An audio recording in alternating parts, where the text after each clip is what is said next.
நீங்கள் பாவிக்கிற எலக்ட்ரிசிட்டியை solar panel எலக்ட்ரிசிட்டியால் கழிச்சு கொண்டு மிச்சத்தை வந்து நீங்கள் மின்சார சபைக்கு விற்கலாம். எக்ஸ்போர்ட் பண்ணுறதுக்கு உங்களுக்கு பேமெண்ட் செய்யணும். சோலாரால் ஜென்ரேட் பண்ணுற கரண்டை நீங்கள் பாவிக்காட்டி அதை நாங்கள் கிரிட்டுக்கு கொடுத்துட்டு, பாவிக்காத அளவு கரண்டை கிரிட்டுக்கு கொடுத்துட்டு இரவில் கிரிட்ல இருந்து வேண்டி பாவிக்கிறது தான் ஒன் கிரிட்.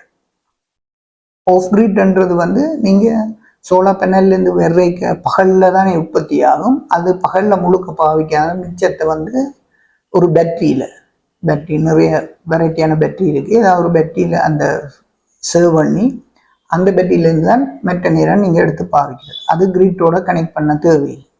சில இப்போ வர பேனல்கள் வந்து சிலதுகள் 30 வருஷத்துக்கும் அந்த வாரண்டி எக்ஸ்டெண்ட் பண்ணி இருக்கு. அப்போ 30 வருஷத்துக்கு அது 80% இல்லை 85% பவர் அந்த லேபிளில் இருக்கிற 500 வாட்ஸ்ன்னா 500 வாட்ஸில் 80% பவர் 30 வருஷம் மட்டும் இருக்கும்ன்றது தான் அந்த வாரண்டி தெரியணும்.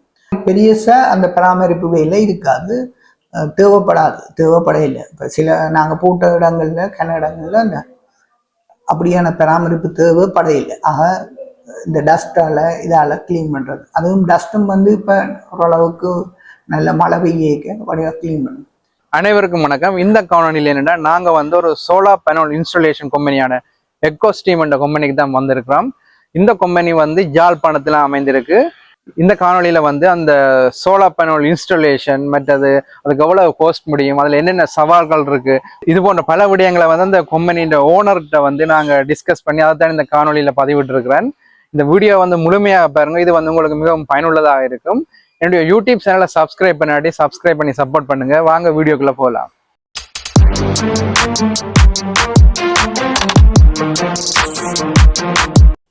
உங்களை பற்றிய ஒரு அறிமுகம் என்ற முதல்ல சொல்லி, இந்த சோலார் கம்பெனியை நீங்க வந்து உருவாக்குறதுக்கு என்ன காரணம் அல்லது ஏதாவது மோட்டிவேஷன் இருக்கா, அதுகளை பற்றி கொஞ்சம் சொல்ல முடியுமா?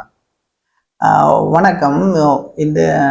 இந்த பேர் பாலச்சந்திரன் ரமேஷ். இந்த கம்பெனியை ஸ்டார்ட் பண்ணது இந்த ஒய்ஃப் ரதிப்பிரியா ரமேஷும் நானும் தான் இது ஸ்டார்ட் பண்ணது.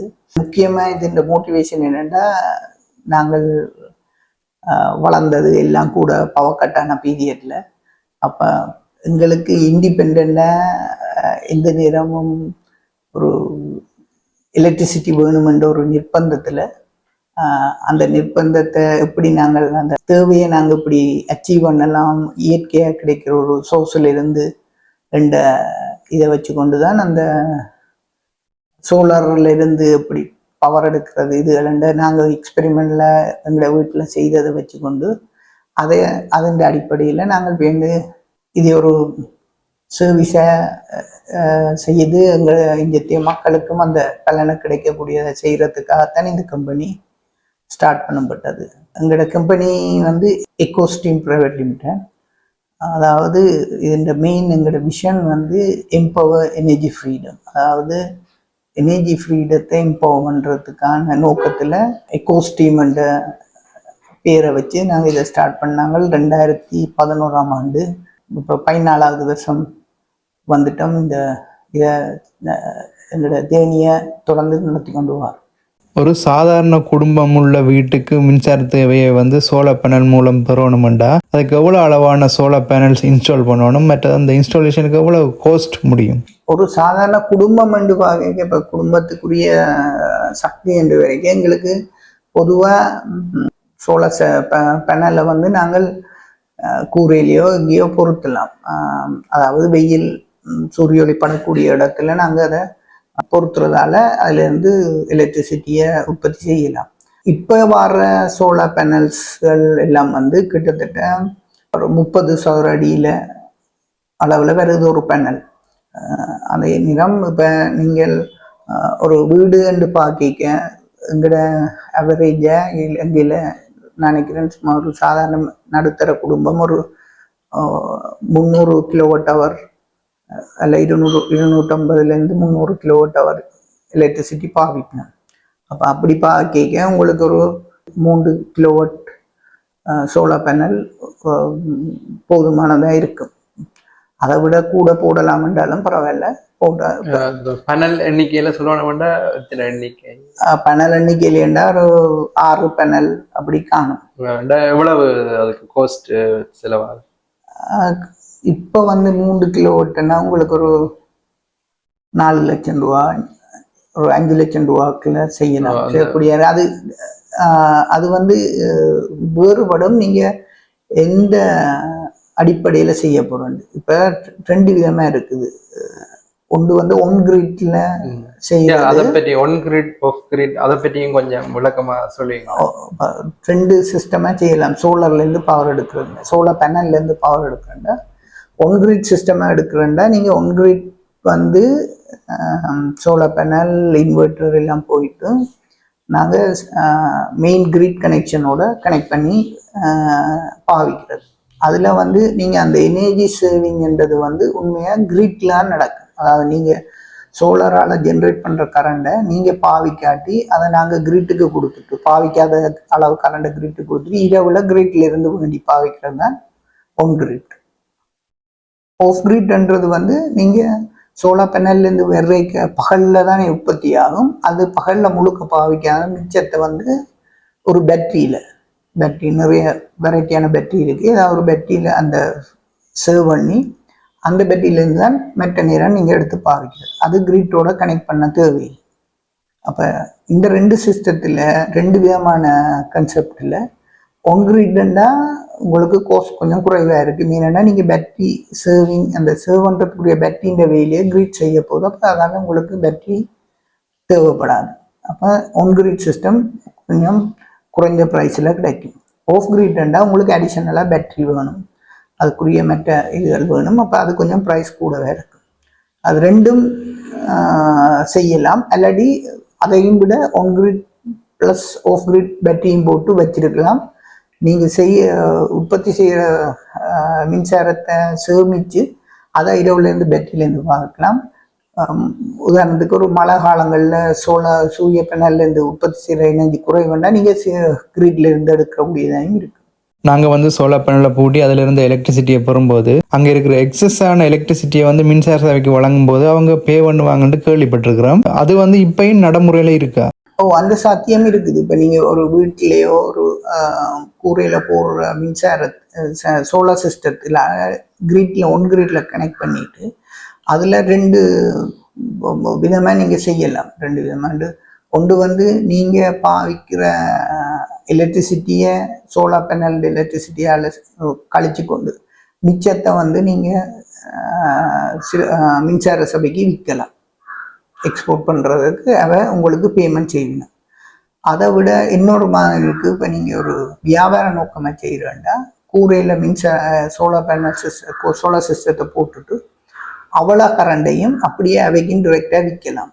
அதுக்கு நெட் ++ன்னு இருக்குது. அது நீங்கள் உங்களுக்கு ஒரு இன்வெஸ்ட்மெண்ட்டை மின்சாரத்தை அப்படியே சும்மா இருக்கிற கூரையை ஒரு பவர் ஜென்ரேஷன் ஹவுஸ் மாதிரி பாவிக்கலாம். பவர் பிளான்ட் மாதிரி, அதாவது சோலார் பவர் பிளான்ட் மாதிரி பாவிக்கலாம். அதிலிருந்து கூரையிலேருந்து அந்த சோலார் பேனல் சிஸ்டத்தை போட்டு அதிலேருந்து ஜென்ரேட் பண்ணி சிவிக்கு விற்கலாம். இதுக்கு அவைண்ட பெர்மிஷன் வேணும். அப்போ முதல் அந்த பெர்மிஷன் எடுத்துட்டு நாங்கள் சோலார் சிஸ்டத்தை இம்ப்ளிமெண்ட் பண்ணி இல்லை கிரிட்டோட கனெக்ட் பண்ணினா அந்த அந்த நான் கொடுக்குற ஒவ்வொரு யூனிட்டுக்கும் ஒவ்வொரு மாதமும் மின்சார சபை உங்களுக்கு அதுக்குரிய பேமெண்ட்டை தரும். அப்போ அது உங்களுக்கு ஒரு வருமானமே இருக்கு. இப்போ என்னென்னா சோலார் பேனல் நாங்கள் இன்ஸ்டால் பண்ணினோம்டா அது வந்து எவ்வளோ காலம் ஸ்டேபிளாக இருக்கும்? அதுலேருந்து எவ்வளோ காலத்துக்கு நாங்கள் எலக்ட்ரிசிட்டியை பெறலாம்? சாதாரணமாக சோலார் பேனல் வந்து அதை உற்பத்தி செய்கிற கம்பெனிகள் வந்து அதுக்கு பெர்ஃபார்மன்ஸ் வாரண்டி வந்து தெரியணும். பெர்ஃபார்மன்ஸ் வாரண்டின்னா ஒரு 25 வருஷம் அல்லது 30 வருஷம் பெர்ஃபார்மன்ஸ் வாரண்டி தெரிவிக்கணும். அந்த பெர்ஃபார்மன்ஸ் வாரண்டின்னா ஒரு சோலார் பேனல் அதிൻ്റെ அந்த லேபிள் பவர்லேருந்து 80% பவர் அந்த 25 வருஷம் மட்டும் ப்ரொடியூஸ் பண்ணியன்றது தான் அந்த பெர்ஃபார்மன்ஸ் வாரண்டி. அதாவது சாதாரண சோலார் பேனல் வந்து ஒவ்வொரு நாளும் உற்பத்தி செய்ய கொஞ்சம் கொஞ்சம் அது டீக்ரேட் ஆகி கொண்டு போகும். ஆனால் அதுண்ட 80% பவரை உற்பத்தி செய்கிற திறன் 25 வருஷம் வரையும் இருக்குமென்றது தான் அவைண்ட வாரண்டி. சில இப்போ வர பேனல்கள் வந்து சிலர்கள் 30 வருஷத்துக்கும் அந்த வாரண்டி எக்ஸ்டெண்ட் பண்ணி இருக்கு. அப்போ 30 வருஷத்துக்கு அது 80% இல்லை 85% பவர் அந்த லேபிளில் இருக்கிற இப்போ 500 வாட்ஸ்ன்னா 500 வாட்ஸில் 80% பவர் 30% மட்டும் இருக்கும்ன்றது தான் அந்த வாரண்டி தரணும். எங்களோட எக்ஸ்பீரியன்ஸில் இப்போ நாங்கள் 10 வருஷத்துக்கு மேலே இருக்குது. அநேகமான பேனல் அதே கிட்டத்தட்ட அதே பெரிய வித்தியாசம் இல்லை. அந்த ஜென்ரேஷன் இருக்குது. இப்போ 10 வருஷத்துக்கு ப்ராக்டிக்கலாக எங்களுக்கு இருக்கிற 12 வருஷ எக்ஸ்பீரியன்ஸில் அந்த பெர்ஃபார்மன்ஸ் இருக்குது. 80% தந்து கொண்டே இருக்கு. 80% மேலே தந்து கொண்டே இருக்கு. 80% மேலே வந்து கொண்டே இருக்குது. மற்ற கம்போனன்ட்ஸ் இருக்கு தானே. இப்போ உங்களுக்கு சோலார் பேனல் போட்டால் இன்வெர்ட்டர் பாவிக்கணும், அதுகளும் இருக்குது. இப்போ சாதாரணமாக இன்வெர்ட்டர்கள் எல்லாம் 10 years வாரண்டியோட வருது. அந்த இன்வெர்ட்டர்ஸுக்கு 10 years வாரண்டிக்கு பிறகு அங்கால, ஆனால் அது அங்காலையும் வேலை செய்யும்னு சொல்லினோம். ஆனால் 10 yearsக்கு பிறகு அது 10 yearsக்கு கூட வேலையும் செய்து கொண்டு இருக்குது. நாங்கள் பூட்டின சிஸ்டங்கள் அந்த ஒரு சில இன்வெர்ட்டர்கள் இது பழுது வந்தால் அந்த வாரண்டி பீரியடுக்குள்ள அதை ரீப்ளேஸ் பண்ணி ரிப்பேர் பண்ணி கொடுக்கலாம். இது ரெண்டும் தான் மெயினான கம்போனன்ட்ஸ். மற்ற கம்போனன்ட்ஸ் எல்லாம் சின்ன சின்ன கம்போனன்ட்ஸ். அநேகமாக எல்லாம் இப்போ வயரிங் இதுகள் எல்லாம் அதை சரியான இதில் செய்தால் 20 வருஷம் பாவிக்கக்கூடிய சிஸ்டம். பட் அது இப்போ சோலார் செல்ஸை வந்து நாங்கள் ரூஃப் டாப் அப்படி அவுட் சைட்லாம் வைக்க போகிறோம்.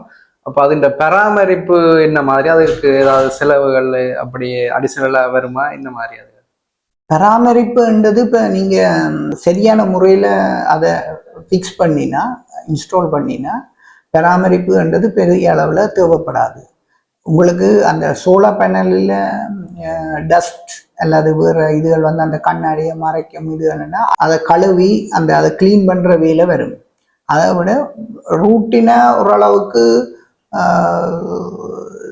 வருஷத்துக்கு ஒரு 2 தரம் செக் பண்ணினாலும் நல்ல என்னென்னா அந்த வயர்கள் அந்த கனெக்ஷன்கள் எல்லாம் சரியாக இருக்காது. ஆனால் இதுவே சரியான இன்சுலேஷன் செய்தால் பெரியசாக அந்த பராமரிப்பு வேலை இருக்காது, தேவைப்படையில்லை. இப்போ சில நாங்கள் போட்ட இடங்களில் இடங்களில் அந்த அப்படியான பராமரிப்பு தேவைப்படையில்லை. ஆக இந்த டஸ்ட்டால் இதால் க்ளீன் பண்ணுறது, அதுவும் டஸ்ட்டும் வந்து இப்போ ஓரளவுக்கு நல்ல மழை பெய்யக்க வழியாக க்ளீன் பண்ணும். பறவை வெளிச்சம் அப்படியான இதுகள் வந்து எப்படியும் நாங்கள் கழுவத்தான் பண்ணுவோம். அது சாதாரண மழைக்கு சில நேரம் கழுவப்படாது. மற்றபடி ஒரு இன்ஸ்டால் பண்ணின ஒரு ப்ராப்பராக இன்ஸ்டால் பண்ணின சிஸ்டம் 10 வருஷம் 20 வருஷம் வேலை செய்யும். 10 வருஷத்துக்கு மேலே வேலை செய்யும்ன்ற இது எங்களோட எக்ஸ்பீரியன்ஸில் இருக்குது. இந்த காணொளி பிடிச்சிருந்தா என்னுடைய யூடியூப் சேனலை சப்ஸ்கிரைப் பண்ணி சப்போர்ட் பண்ணுங்க. இதன் தொடர்ச்சியை வந்து நான் இன்னொரு காணொலியாக வந்து வருகின்ற நாட்களில் அப்லோட் பண்ணுவேன். அதையும் பாருங்க. அதுவும் உங்களுக்கு ஒரு பயனுள்ளதான ஒரு வீடியோவாக அமையும். நன்றி, வணக்கம்.